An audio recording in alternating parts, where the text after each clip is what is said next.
body of work that I was doing about a year or so ago, and the ideas behind it were quite informed by the pandemic and the lockdowns, thinking about devices being kind of tethered to our devices in lockdowns and things, and plugs and connectivity, and being kind of locked in that cycle inside our devices. And I started to enlarge objects like plugs and other kind of miscellaneous electronic objects that we might have at home, kind of stuck in drawers, not sure what to do with. And I started enlarging them into a slightly more industrial scale. And part of the reason why I enlarge things in clay, these kind of plastic objects, is because I'm kind of interested often in these kind of fragmentary objects, often like mass-produced, maybe made in plastic, that are kind of short-lived, or you find them at home and in surplus, you don't know what to do with them. And I'm kind of interested in the process of translating them into a material that is very earthly and kind of is quite an embodied experience, translating them into clay. It's almost a way of kind of digesting them for me. Anyway, so I'd done this body of work, and I was about to do a residency in Suffolk. So I talked about, in my proposal for the award exhibition, I talked about how I wanted to use the residency as a starting point for the ideas. Well, I'm going to show you the next slide. So, yeah, the residency that I did was at the Red House in Aldborough, so where Benjamin Britten and Peter Pears lived. And I was staying in the Red Studio where their friend Mary Potter used to live.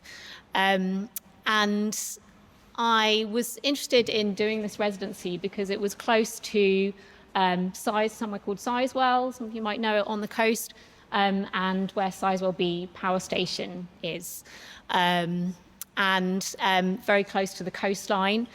And so I wanted to spend time there to think about power more widely. I was thinking about electricity and devices and things beforehand, and I wanted to look at that idea of power and industry, but on a much larger scale, I guess.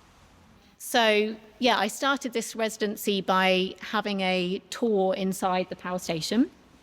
This is inside the turbine hall, and a lot of the tour was kind of outside the actual buildings. So a lot of it is kind of operated remotely, but this is one place where you can go inside the turbine hall, and it's kind of incredible experience to be in there, because the sound of all of the vibrations of the turbines are just it's like deafening. It's even with headphones on, and the vibrations of everything is very intense. So the scale of it is is quite kind of overpowering, but also the kind of the concrete structures in the larger site as well are really fascinating. I'm wondering if the next slide doesn't show it, but kind of a lot of it is made from concrete. And they talk about what happens inside the different buildings. And something that interested me quite a lot was this kind of storage container, which had concrete walls about kind of 5 meters thick or something ridiculous. And in this huge building, I mean, the enormity of it is just, it's like several times bigger than this church. And it's where they would store the used up uranium. Every 4 years, they would renew the uranium that they used, and the radioactive uranium would be stored there in these capsules. So over time, it would just build up and build up until it was full, I guess. So I started thinking about, obviously, what might happen in the future. And every day on this residency, I went back to the site around the power station and walked around like the periphery of it on the outside, and the coastline nearby. So some really like evocative sort of places, and this one in particular I was kind of really drawn to. So this little post here, that marks where there's a pipe under the water, where the power station, it uses the water from the North Sea as a coolant going around the power station and then pumps it back like 2 minutes later, several degrees hotter than when it entered. And under the water, there's a massive pipe, and it was sending out this water that it had used alongside lots of dead sea life. Because even though they have kind of filters to try and filter out a lot of the sea life when they suck it in, a lot of the smaller fish and other sea life get caught in it, and apparently their bladders explode because of the pressure. It's horrible. So they're pumped back out, and then the gulls are it's really loud because all the gulls are feeding on all of these bits of sea life that are pumped back. And this was the periphery of the power station that I kind of walked around every day. And the police became very suspicious of me because I was walking around there every day, and they were really worried I was going to stage a environmental protest of some kind. So they were very friendly, but I did have a police car trailing me quite a lot when I was walking around. So yeah, that's part of the kind of concrete architecture of it, and kind of that iconic dome. And the complexity of the environment around it is so interesting as well. There's a World War II anti-tank concrete blocks by it, marshland where they have quite kind of rare wading birds nearby. And you can see there like the proximity of Sizewell, the actual site, to the coastline. It's really close. And something else that kind of fed into the ideas as well was the town of Dunwich, which is just north of Sizewell on the coast. And it's known as the lost town of Dunwich. It was this really rich port town in the Middle Ages, like really, really wealthy port town. And then due to a storm and coastal erosion, it was all lost and all eroded. And so in the 70s, there were scuba divers who were kind of looking in the North Sea, and they actually located like the old sort of medieval town under the water. And there have been kind of sonar sort of visualizations and things like that to try and map it out under the sea. So it's kind of crazy that this place is just, completely disappeared in those hundreds of years. And the scuba diver who kind of found these fragments and stuff after under the sea, he kind of reported that he saw like the tower of the church under the sea crawling with lobsters and crabs, and sponges all over it and things. So kind of quite an amazing image that these kind of architectural pieces were crawling with sea life. So I started thinking about what might happen to Sizewell in the future. So the kind of scientists at Sizewell, the site, when they talked to me about what might happen to it in the future, they only kind of had this vision of what would happen in the next 50 years. They kind of just refused to talk about like what might happen beyond that. And it's obviously so close to the sea, and so I started thinking about what might happen if same fate, as Dunwich. And it might, how it might be found underwater at some point and what might happen.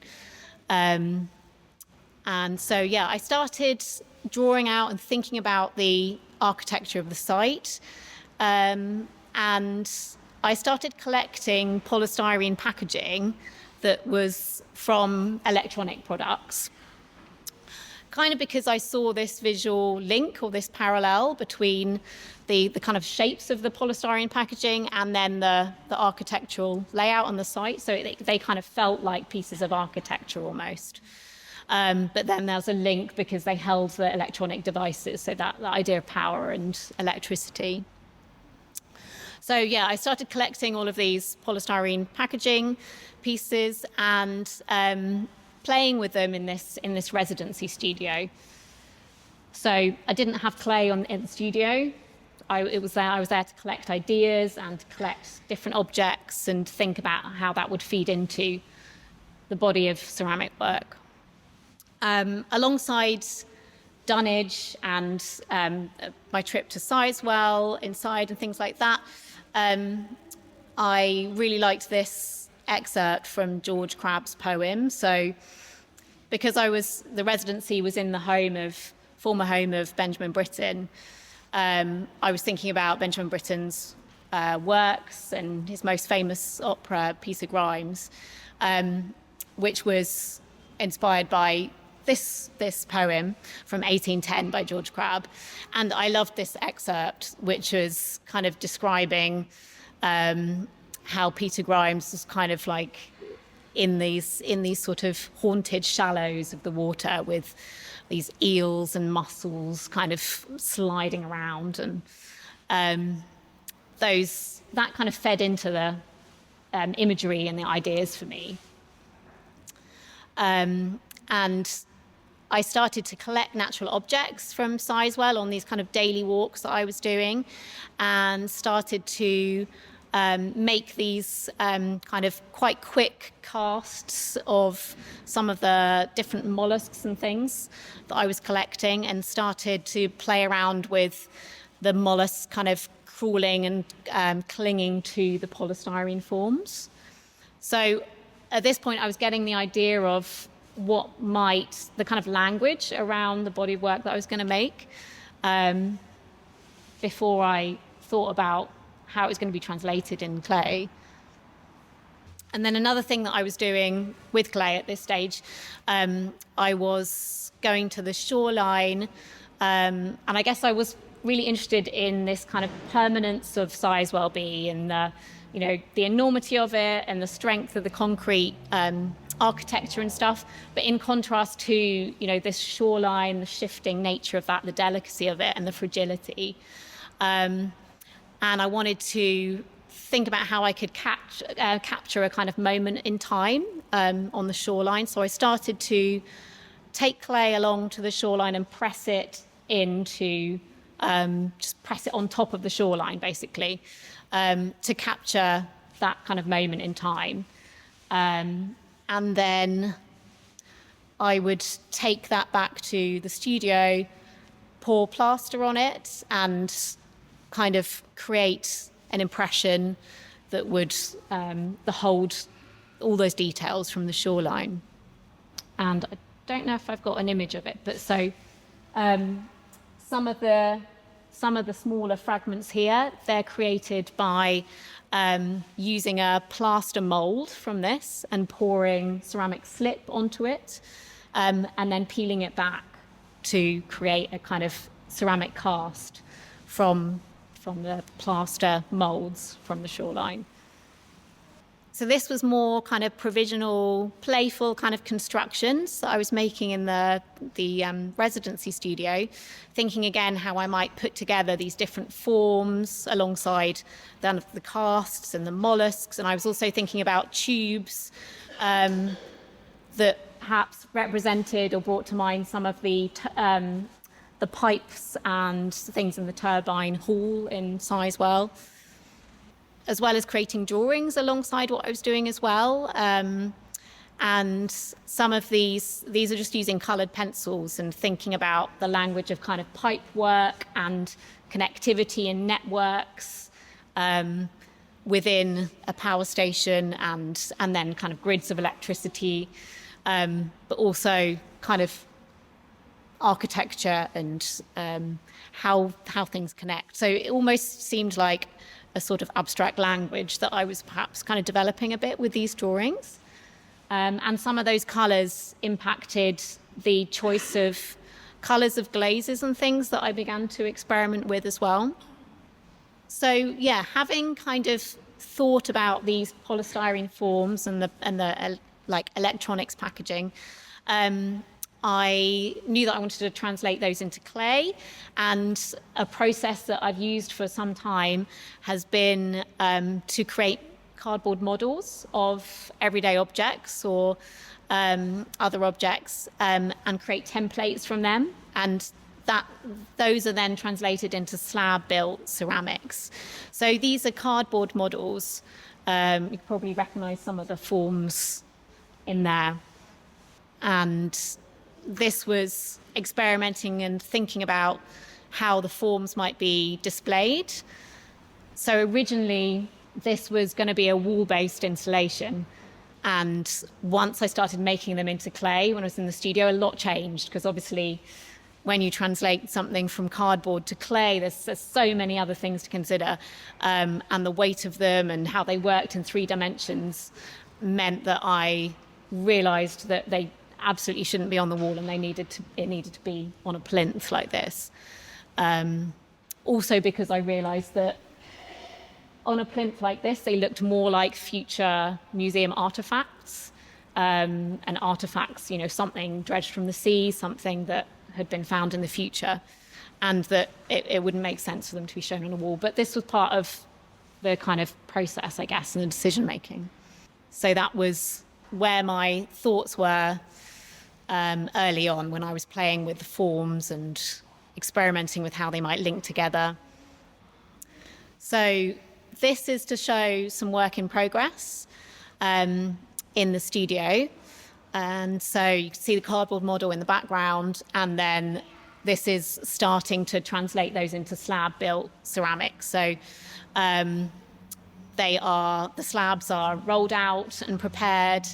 They're all kept at a leather-hard stage until I've got all of the component pieces, like extrusion pieces as well as slabs, and then I'll try to quite quickly put them together so that they don't dry out too quickly. And then I will spend a lot of time refining the surface of them and working with the surface of them. And on the residency, I had collected loads of bits of the kind of empty shells and mollusks and things like that around Sizewell. So made a lot of sprig moulds from them, pressed clay into the sprig moulds, and began to build up and kind of interfere with the kind of geometry of the surface of the slab-built forms by allowing these to kind of cling onto the surface. So I wanted the kind of mollusks to be this sort of, a way of encrusting the surfaces, but also disturbing the kind of geometry of them.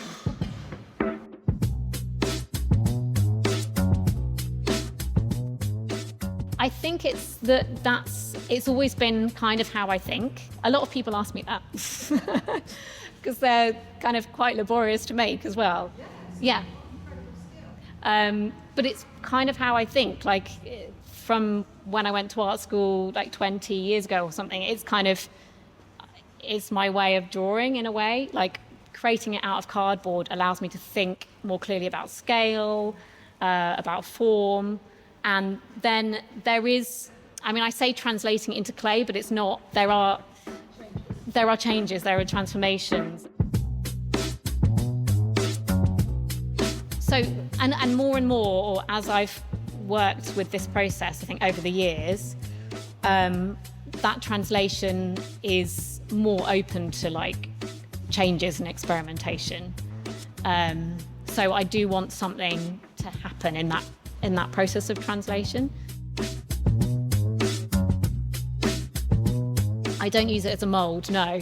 It's thinking through the form, and then I kind of make that in clay, but then I try and like interrupt it or change it or use the kind of materiality of clay to like sort of argue against it, if that makes sense.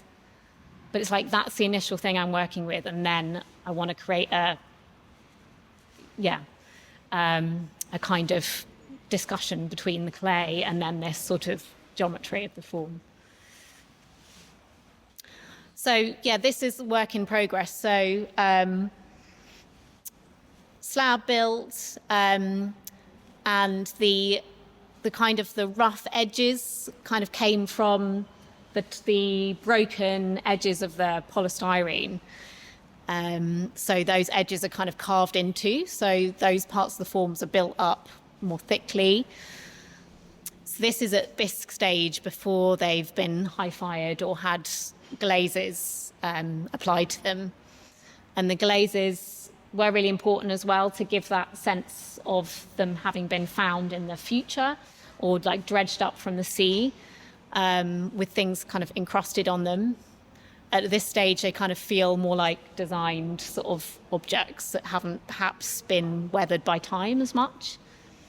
And I think what I like about these kind of forms as well is that perhaps you can't quite place them to begin with. I kind of want them to have these design details in them that you kind of think, oh, that reminds me of that, or those kinds of objects, or that feels like it's part of that designed world or something, but not to be perhaps immediately obvious either. And I've realised a lot of people have said that they would look at these and think that they're made in a mould as well, which they're not. They're all made from slabs. There's a lot of scraping down there. Yes, yeah, a lot of scraping down, yeah. I actually put things together very quickly, and then I've used these clays for a while, and I really like using clays that have quite a strong colour, and the concrete kind of colour of Sizewell and stuff. I mean, this grey clay, it looks quite a soft kind of bluish grey at bisque, and then once it's fired, it does have quite a kind of cementy, concretey feel, which was kind of perfect for bringing in that idea of the power station and sense of industry. So yeah, that definitely informed that choice. And I like using different coloured clays as well, so that can come through. Like I like the raw colour of the clay against the shiny surfaces. And I've got here, I kind of wanted kind of the dry, crusty, textured surfaces alongside these kind of pools of liquids and shiny surfaces as well. And there are some metallic surfaces, so that you get that sense that perhaps over time things have eroded, or there's been some sedimentation, and then pools of contaminants and things might have like settled into it. So I kind of really wanted that layering. It's more of the forms in progress. So I use a lot of extrusions as well to make the pieces, and I made a set of extrusion dies by laser cutting these. And the extrusions, they were kind of, I guess, referring to a lot of the kind of pipe work and things that I was looking at, but they also are part of the internal structure of the forms as well that hold them together. And a lot of the forms have kind of holes in them and these kind of hollow tubes in them, and they act almost like columns inside the pieces to hold them in place so that they don't warp. And so they maintain their kind of flat geometry in their edge, as well as using the extrusions with some of these kind of fragments and the ones on the wall as well. And so making the work, it was an interesting process because I knew that I wanted to make a kind of landscape that looked fragmentary. So I kind of had these slightly larger pieces, but then I wanted lots of these fragments as well that looked as if they could have broken off of the larger ones and then been found kind of and shown in the future.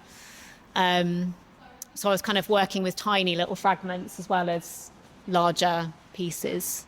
Oh yeah, and this one shows the process of making these kind of smaller cast pieces that are in amongst this landscape.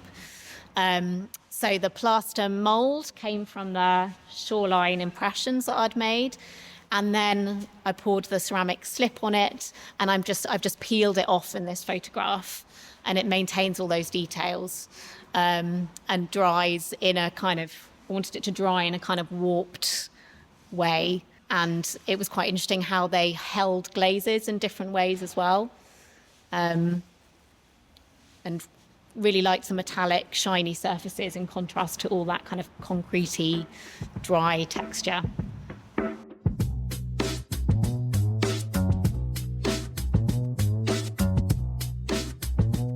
I knew that I wanted them to look like these kind of artifacts on the table, but yeah, I wanted to have some of them kind of crawling or kind of, attached to the building in some way as well. I kind of wanted to form some sort of relationship with the architecture of the building. And initially, because we couldn't put kind of drill holes in the walls or anything like that, so Peter had kind of got a wall a white wall that I could use, like those white walls there that some fresh work is on.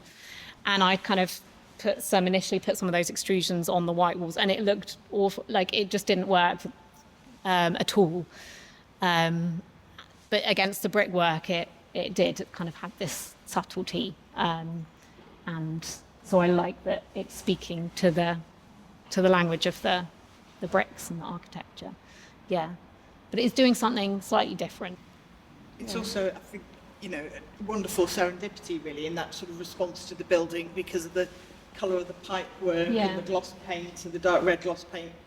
The pipework was painted when we got here, the copper wire that's in here, it all sits really beautifully in the same sort of visual language. When I was making the pieces, I didn't really have a strong sense of which way up they were, or I actually liked the idea that they could be any way, and that, I'd almost quite like it if people could pick, people can't really pick them up, that's not allowed, but I like the idea that you somehow could, and all of there's no bottom or top or anything like that. And often at the last minute when I was installing them, I kind of just tipped them over or something, so that they didn't look too rigid or controlled. I would love to hear more from you about your glaze experimentation, because I know that when we did the studio visit, that we sat there for a long time with a whole selection of glaze experiments in front of us going, this is great, that's wonderful. Yeah. Can you tell us more about that process? So, it was quite a strong learning curve, to be honest, the glazing of this work, because I'd used more layers than I had in previous work, because of this idea that I wanted it to look like it'd been a bit ravaged. So I spent quite a lot of time looking at the bisque forms, and it's quite intimidating when you start glazing something, when you put a lot of work into the slab built forms, because you can't control it and you don't know what's going to happen. And you've got to I've got to fight against that sense of idea that you might pick the wrong glaze, or it might be, but I kind of realized after a couple of firings of putting some, throwing some lichen glaze on it, or literally getting a bucket and throwing some glaze on it, or squirting something onto it, and then putting it through a firing, that perhaps that was the wrong way of looking at it, because some things did sort of look not as I wanted at all when they came out of the kiln, and I actually thought they were a disaster. But then I would get an angle grinder and take some of the glaze off, or I'd turn it upside down and chuck something else on it and then put it in the kiln, and I was okay, no, this is starting to be what I need it to be. It's just that sense of it being layered, and it needed more than one glaze, and often the shiny and the matte, and so I was learning quite a lot about multiple firings, and how you might think one thing is a bit of a problem or it's not quite right, but actually it's the first layer, and then you need to turn it upside down, chuck something else on it, or and build it up. So and I when I started the glazing experiments, because I had so many of the small fragments, like I had loads of small bits of extrusion, so I would do loads of the small ones first to build up a kind of vocabulary of the shiny versus the lichen and all these different, and then I would start applying them to the larger ones.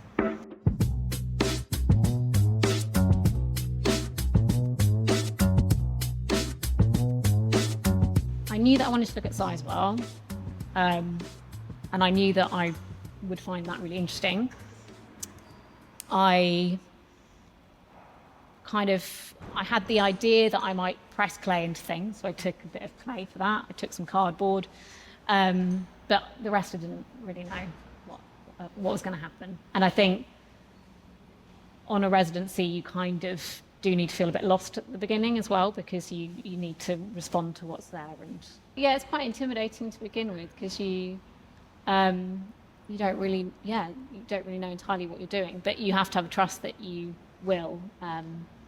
And going for walks for like the first week and just looking at things and collecting things.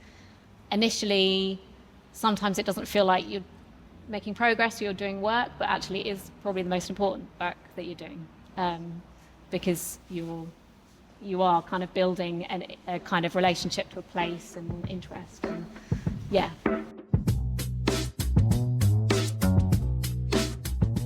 It was for a month. It was 2 blocks of 2 weeks, kind of spread out with a bit of time in between, so I could kind of apply some of the ideas. So the second time I went back, I was like much clearer as to what I was doing. And the first time was a lot of walking around and looking and collecting. Yeah.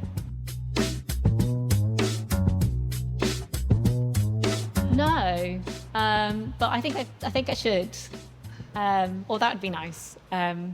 I'm planning to show some of the work in Suffolk, like in a year's time, fairly close by. So maybe I can get in touch with them and invite them along.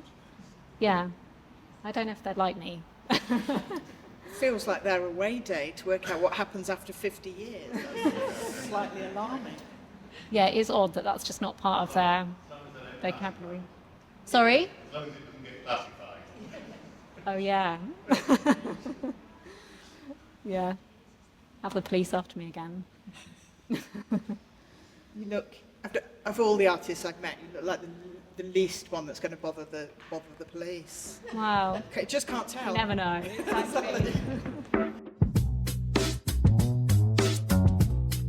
I feel like I learned a lot by doing this, and to some extent it was all quite experimental, because I was trying new processes. I was kind of working with quite a different language in a way, and yeah, so I think that I do want a time to kind of think about how to extend some of these processes that I began in this work, and like just see where else it can go and build on that for a while. I don't know beyond that.